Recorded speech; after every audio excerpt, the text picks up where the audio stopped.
Donc le texte que nous allons partager tout à l'heure se trouve dans le livre de Jean, chapitre 15, à partir du verset 15 jusqu'au verset 26. Le partage de ce soir sera un peu plus concentré sur le verset 22 et le verset 24. La pensée vient depuis le verset 15. Amen. Disons notre Seigneur, si vous m'aimez, gardez mes commandements. Et moi, je prierai le Père, il vous donnera un autre consolateur pour demeurer avec vous éternellement. L'esprit de vérité que le monde ne peut recevoir parce qu'il ne le voit pas et qu'il ne le connaît pas. Mais vous le connaissez car il demeure avec vous et il sera en vous. Je ne vous laisserai pas orphelin, je viendrai vers vous encore un peu de temps et le monde ne me verra plus. Mais vous me verrez parce que je vis et vous aussi, vous vivez. En ce jour-là, vous connaîtrez que je suis en mon Père et vous en moi et moi en vous. Celui qui a mes commandements et qui les garde, c'est celui qui m'aime. Et celui qui m'aime sera aimé de mon Père. Je l'aimerai et je me ferai connaître à lui. Jude, donc à partir du verset 22, Jude, non pas Iscariote, lui dit, Seigneur, d'où vient que tu te feras connaître à nous et non pas au monde? Jésus répondit et lui dit, si quelqu'un m'aime, il gardera ma parole. Mon Père l'aimera. Nous viendrons à lui et nous ferons notre demeure chez lui. Celui qui ne m'aime pas ne garde pas mes paroles. Et la parole que vous entendez n'est pas ma parole, mais c'est celle du Père qui m'a envoyé. Je vous ai dit ces choses pendant que je demeure avec vous. Mais le consolateur qui est le Saint-Esprit, que le Père enverra en mon nom, vous enseignera toutes choses et il vous rappellera tout ce que je vous ai dit. Alors, la pensée ou l'idée que j'aimerais que nous puissions partager ce soir, si vous m'aimez, gardez mes commandements. Amen. Si vous m'aimez, gardez mes commandements. Et le verset 24 nous dit, celui qui ne m'aime pas ne gardera pas mes paroles. Amen. Et la parole que vous entendez n'est pas ma parole, mais c'est celle du Père qui m'a envoyé. En fait, ce que j'aimerais partager ce soir pour nous encourager par rapport à la réalité, le temps dans lequel nous vivons, c'est les conditions qui prouvent que tu aimes Dieu. Amen. Les conditions qui prouvent que tu aimes Dieu. Oui, déjà en lisant ces textes, nous avons l'aperçu en fait de ce que je vais dire. C'est celui qui aime Dieu doit impérativement garder sa parole. Et si tu n'aimes pas, tu ne garderas pas la parole de Dieu. Vous savez, il y a quelque chose que j'étais en train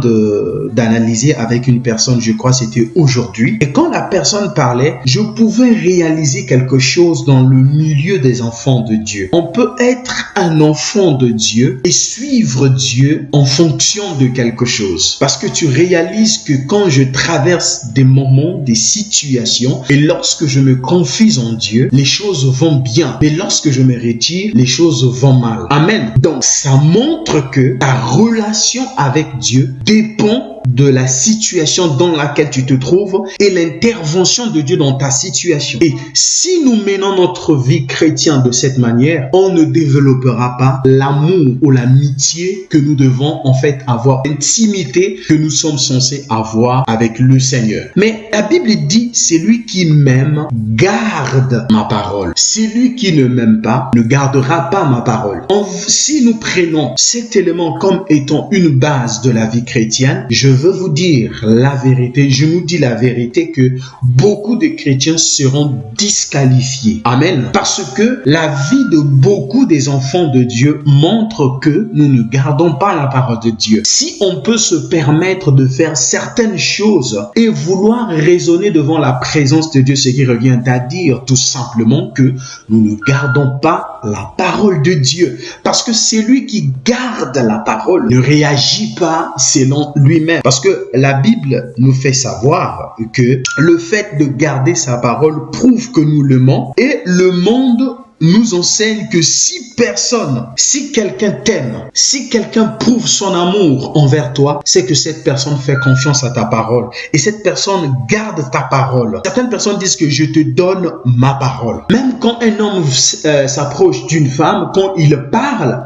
la femme fait confiance à la parole qui lui a été adressée. Et souvent, j'entends les femmes dire que tu m'avais dit. Amen. Donc, la femme te rappelle ce que tu lui avais dit. Si nous avons de l'amour pour le Seigneur, nous devons impérativement garder sa parole. Garder la parole, c'est pas tout simplement mémoriser cette parole, mais cette parole devient pour nous une vie. Et quand nous avons cette parole, nous sentons en nous en fait la responsabilité de pouvoir impérativement la mettre en pratique, parce que notre vie ne dépend plus de nous-mêmes. Cette vie dépend de notre Seigneur Jésus-Christ. Mais alors, qu'est-ce qui montre ou qui prouve que nous gardons la parole de Dieu? C'est lorsque notre vie dépend de ce qui est dans notre cœur. La Bible dit, c'est de l'abondance du cœur que la bouche parle. Amen. C'est de l'abondance du cœur. Si ton cœur est rempli de la parole de Dieu, tu finiras par reproduire ce qui est à l'intérieur du cœur. Pourquoi la Bible dit que vous serez jugés de toutes les paroles que vous aurez prononcées? Parce que ces paroles ne viennent pas du néant, ces paroles viennent du cœur. Amen. C'est que vous les aviez gardées et vous avez créé une source de ce que vous allez dire dans votre cœur. Amen. Donc, notre cœur est l'endroit où nous gardons tout ce que nous recevons. La Bible dit quelque chose de très encourageant. La Bible dit, Jésus dit aux pharisiens, ce n'est pas ce qui rentre qui sauve l'homme, mais c'est ce qui sort. Qu'est-ce que tu as laissé rentrer en toi et qui te conduit à reproduire le mal? Parce que nous reproduisons ce que nous avons à l'intérieur de nous. Parce que si à l'intérieur de nous, il y a des bonnes choses, nous allons reproduire le bien. La Bible dit que un arbre produit que les fruits qui lui ont été destinés. Amen. Un arbre ne peut pas produire les fruits contraires à sa nature. Amen. Donc, un manguier ne peut pas produire les figues. Ça ne marche pas. Le manguier n'a que à l'intérieur de lui tout ce qu'il faut pour donner des mangues. Donc, ce que nous gardons en nous ne donnera que ce que nous avons à l'intérieur de nous. Qu'est-ce que nous avons à l'intérieur de nous? Si nous avons l'amour, nous allons reproduire l'amour. Si nous avons la haine, nous allons reproduire la haine. Si nous avions été blessés, nous allons reproduire les blessures. Si nous avions été déçus, nous allons aussi décevoir. Si nous avons été haïs, nous allons aussi haïr. C'est de l'abondance du cœur que la bouche parle. Nous sommes le fruit de ce que nous écoutons et nous enregistrons. La Bible dit, c'est ce que nous recevons, c'est pas ce qui rentre qui mais c'est ce qui sort. On fait sortir ce que nous avions reçu et nous avons gardé. Donc, si nous aimons Dieu, nous devons garder sa parole. Et qu'est-ce qui prouve que nous l'avions aimé? C'est lorsque nous reproduisons ce que nous avions gardé comme parole. Voilà pourquoi le psalmiste dit dans le livre de Psaume 119, à partir du verset 9, on nous dit que comme le jeune homme,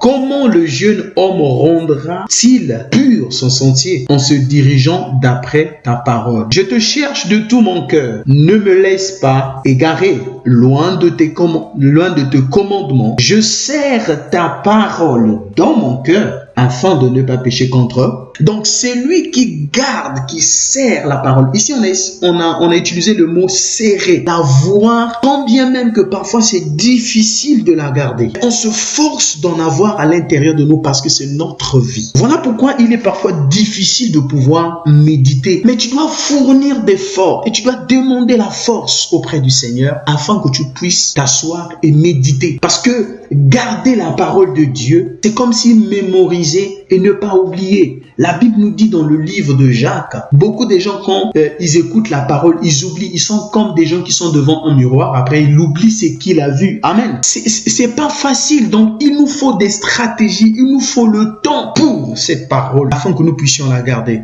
Et lorsque nous gardons cette parole, ça prouve que nous aimons. Vous allez voir qu'une personne, un homme intentionné ou une femme intentionnée à son partenaire, ce n'est autre que le fruit de ce qu'ils ont entendu à générer en nous les sentiments. Et voilà pourquoi la personne est vraiment intentionnée. Parce que ce que la personne lui donne lui fait du bien. Donc c'est ça. Qu'est-ce que toi tu reçois? C'est comme ça aussi Dieu. Voilà pourquoi Dieu n'est pas impressionné à quelqu'un qui va réciter la Bible, mais Dieu est vraiment encouragé à une personne qui met en pratique. Et lorsque tu mets en pratique la parole de Dieu, ça prouve que tu aimes Dieu. Voilà pourquoi le psalmiste dit « Je serre ta parole dans mon cœur afin de ne pas pécher contre toi. » Amen. Voilà.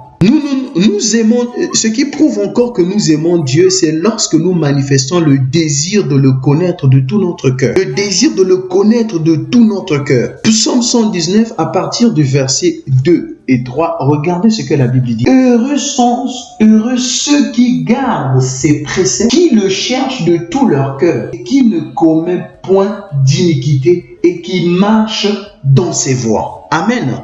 Donc, la personne qui se dit aimer Dieu doit manifester le désir de le connaître, de le chercher de tout son cœur et de fuir le mal. Et quand cette personne commet le mal, cette personne ne se sent pas à l'aise parce qu'il ne veut pas gâcher l'amour ou la relation que tu as avec le Seigneur. C'est lui qui aime Dieu, c'est lui qui aime le Seigneur, c'est lui qui se dit aimer Dieu doit se consacrer pour lui. C'est lui qui aime Dieu doit se consacrer toute sa vie. La Bible dit dans le livre de Romains 12 à partir du verset 1 jusqu'au verset 2, nous connaissons très bien que nous devons donner notre corps en sacrifice en Dieu comme un sacrifice comme un culte raisonnable. Amen. Voilà. Et ne nous conformons pas au siècle présent, soyons transformés par le renouvellement de notre intelligence ou de notre mentalité. Donc Dieu nous appelle tous à la consécration. Et une personne qui consacre sa vie prouve son amour envers la personne à qui tu as consacré ta vie. Amen. C'est comme un peu... Moi j'aime trop le mariage parce que la vie chrétienne est égale au mariage. Amen. Voilà. Donc, regarde un peu. Christ a consacré sa vie pour nous. Il a consacré sa vie jusqu'à donner même cette vie à la mort. Quand Jésus est venu, il n'a pas donné la nourriture aux riches, mais il a donné la nourriture aux pauvres. Il a guéri les malades. Amen. Ça prouve l'amour, la consécration. Il s'est consacré. Il était simple. Il n'a pas voulu avoir des choses les plus valeureuses de ce monde ou les choses les plus importantes de ce monde. Mais il a vécu dans la simplicité. Il n'avait pas une attitude ou bien une beauté attirante pour pouvoir attirer les regards des gens. Mais il était dans la simplicité afin de pouvoir toucher toutes les classes de la société et que sa parole ne puisse pas subir de corruption. Amen. Donc, il s'est consacré totalement pour que toi et moi, que nous puissions avoir la vie éternelle. Donc, nous sommes le fruit d'une consécration et d'une souffrance de quelqu'un. Amen. À l'exception de la consécration de Jésus-Christ, chacun d'entre nous, nous sommes le fruit d'une consécration. Vous allez voir, la maman s'est consacrée, a décidé de te garder pendant 9 mois. C'est une consécration. Elle accepte de t'avoir pendant 9 mois, souffrir les malaises, tout ça, juste pour que tu puisses vivre. C'est une consécration. Amen. Tu vas voir un père qui va le matin, tous les jours au travail. Bien qu'il doit travailler, mais il va te dire que je travaille pour subvenir aux besoins de mes enfants et de ma famille. Amen. Et tu fais partie de cette famille. C'est-à-dire qu'il s'est consacré pour accomplir une tâche donnée. Et la consécration est aussi l'image de l'amour que nous éprouvons à la personne à qui nous avions manifesté notre consécration, comme notre Dieu qui veut que nous puissions nous consacrer pour lui. Amen. Et celui qui dit aimer Dieu doit aussi manifester de l'amour envers ce Dieu et envers son prochain.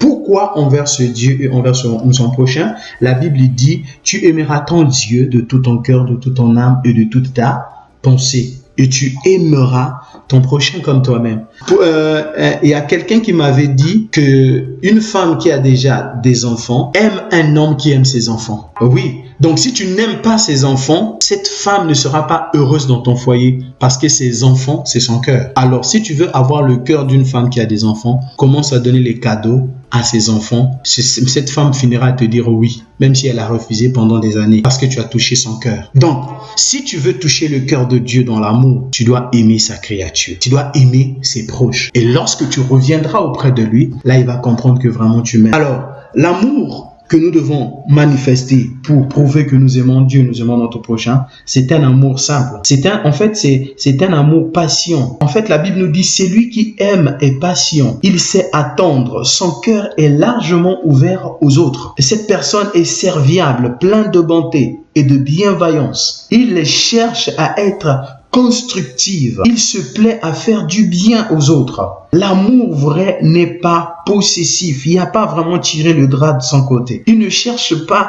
à accaparer, mais il est libre de toute envie. Il ne connaît pas la jalousie. Lorsqu'on aime, on ne cherche pas à se faire valoir ou on n'agit pas de manière présomptueuse. C'est lui qui se rengorge ou s'étale et s'enfle d'orgueil n'est pas inspiré par l'amour. Cette personne n'a pas l'amour à l'intérieur de lui. Et c'est lui qui aime. Donc en fait, l'amour ou aimer, c'est aussi se conduire avec droiture et tact. Donc l'amour prend en fait des égards et évite de blesser ou de scandaliser. Il n'est pas dédaigneux. L'amour, c'est aussi faire confiance à l'autre et attendre le meilleur de lui. C'est espérer sans faillir, sans jamais abandonner. C'est savoir tout porter et tout surmonter. L'amour, c'est aussi accepter la personne qui t'a souvent fait du mal, mais tu l'acceptes dans ta zone parce que Jésus t'a aimé dans ta condition. Bien que il y a beaucoup de raisons, l'amour, c'est pour tout le monde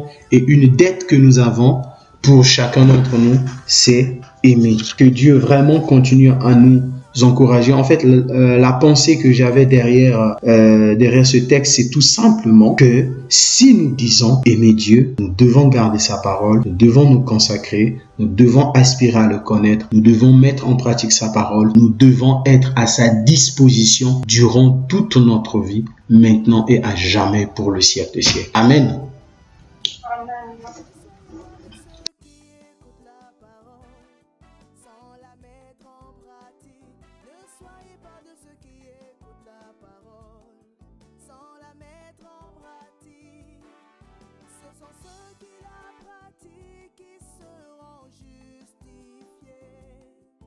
La parole que vous entendez vous jugera.